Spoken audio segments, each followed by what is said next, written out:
ஆமா, எனக்குன்னு ஒருத்தன் இருக்கான். ரொம்ப பிஸியா இருப்பான். கேட்டா வேலை, பிஸி, மீட்டிங். பட் இருந்தாலும் அந்த தொழிலதிபரை தான் எனக்கு ரொம்ப பிடிச்சிருக்கு. அதுலயும் என் செல்லக்குட்டி என்ன நினைச்சு ஒரு கால் பண்ணும் பாரு. என்னமா பண்றீங்க, சாப்பிட்டீங்களா, சின்ன சின்ன message, I love you, I miss you.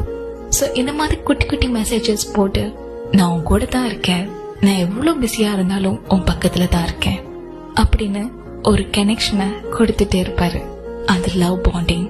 அது ரொம்ப அழகானது, ரொம்ப ஆழமானது. என்னதான் பிஸியா இருந்தாலும் தனக்கான ஒருத்திக்கு இம்பார்ட்டன்ட் கொடுத்துட்டு தன்னோட வேலையும் சரியா பெர்ஃபெக்டா பண்ற ஒரு பர்சன். அந்த மாதிரி ஒரு லவ் கொடுக்கற பர்சன் கோளுக்காக காத்திருக்கிறதுல தப்பே இல்ல. ஐ காதலியோடா.